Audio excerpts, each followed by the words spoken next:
कथा तुमची प्रत्येक इच्छा पूर्ण करण्याचं सामर्थ्य ठेवते, म्हणून शेवटपर्यंत नक्की बघा. एका जंगलात एक इच्छापूर्ती झाड होतं. एक असं झाड ज्याच्याजवळ तुम्ही जीही इच्छा मागणार ती पूर्ण होईल. पण त्या झाडाबद्दल खूप कमी लोकांना माहिती होतं, कारण त्या घनदाट जंगलात खूप कमी लोक जायची. एकदा एक कलाकार त्याच जंगलातून जात होता आणि जात असताना तो थकून एका झाडाखाली बसला आणि योगायोगाने ते तेच इच्छापूर्ती झाड होतं. पण त्याला त्या झाडाबद्दल काहीही माहिती नव्हतं. त्याने घरून काहीतरी टिफिन वगैरे आणला होता. तो तिथे बसला आणि त्याने जेवण केलं आणि जेवण करून तो तिथे झोपी गेला. पण जसंही त्याला जाग आली तोपर्यंत सायंकाळ झाली होती आणि सायंकाळी त्या जंगलातून बाहेर पडणं कठीण होतं. म्हणून त्याने ठरवलं की आजची रात्र इथेच व्यतीत करायची. अंधार खूप असल्यामुळे तो कुठे जाऊही शकत नव्हता आणि जसंही रात्र झाली त्याला खूप भूक लागली आणि मग त्याच्या मनात इच्छा जागृत झाली काहीतरी खाण्याची. त्याने विचार केला की किती छान होईल जर मला काहीतरी खायला मिळालं तर. आणि तेवढ्यातच त्याच्या समोर त्याला जे काही खावंसं वाटत होतं ते सगळं काही प्रकट झालं आणि ते भोजन त्याच इच्छापूर्ती झाडामुळे तिथे प्रकट झालं होतं.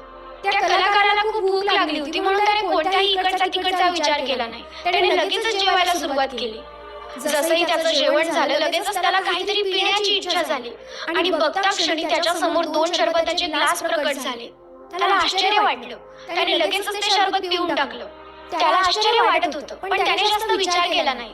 रात्र झाली होती, त्याला खूप थंडी वाजत होती म्हणून त्याने विचार केला की किती छान होईल की जर इथे माझ्याजवळ ब्लँकेट आलं तर. आणि लगेचच त्याच्यासमोर ब्लँकेट प्रकट झालं. त्याने लगेच ते स्वतःला पांघरलं आणि तो झोपी गेला. आणि झोपता क्षणी त्याच्या मनात विचार यायला लागले की हे सगळं कसं काय घडतंय, असं कसं घडू शकतं. इथे कोणी भूत तर नसेल ना. आणि मग काय, विचार तर केला गेला होता भूताचा. आता भूत तर येणारच. आणि अगदी तसंच झालं. त्याच्या समोर भूत प्रकट झालं. तो खूप घाबरला आणि त्याने विचार केला की आता हे भूत मला खाऊन तर नाही टाकणार ना. आणि मग काय, तसंच झालं. विचार तर केला गेला होता खाऊन टाकण्याचा आणि बघता क्षणी त्या भूताने त्या कलाकाराला खाऊन टाकलं. मित्रांनो, हे सगळं झालं त्या इच्छापूर्ती झाडामुळे. जो त्याच्या खाली राहून जे विचार करेल ते तो पूर्ण करतोच. मित्रांनो, ही गोष्ट त्या कलाकाराची नाही, त्या इच्छापूर्ती झाडाची नाही, तर ही गोष्ट आहे आपली आणि आपल्या मनाची. आपलं तेच मन जे आपली प्रत्येक इच्छा पूर्ण करण्याचं सामर्थ्य ठेवतं.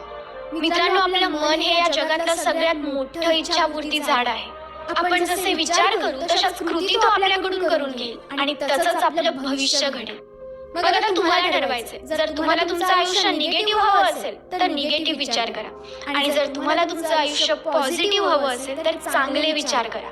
पण आपण असे विचार करत नाही, आपण निगेटिव्हच विचार करतो. पाऊस पडतोय तर आपण विचार करतो की मी आजारी पडणार नाही ना, आणि आपण आजारी पडतो. अभ्यास करताना असा विचार येतो की मी फेल तर नाही होणार ना, आणि मग त्या विचाराने आपला अभ्यासच होत नाही आणि मग आपण फेल होऊन जातो. एखादा बिझनेस, एखादं काम सुरू करायच्या आधी आपण विचार करतो की मला यात अपयश येणार तर नाही ना, आणि मग यामुळे आपल्या त्या कामात मनच लागत नाही आणि आपल्याला खरोखर अपयश येतं. म्हणूनच तुमच्या आयुष्यात तुम्हाला जे हवं आहे ना त्याचा विचार करा आणि मग तुमचं हे इच्छापूर्ती मन तुमच्याकडून तशाच कृती करून घेईल आणि तुमचं आयुष्य सुद्धा तसंच घडेल.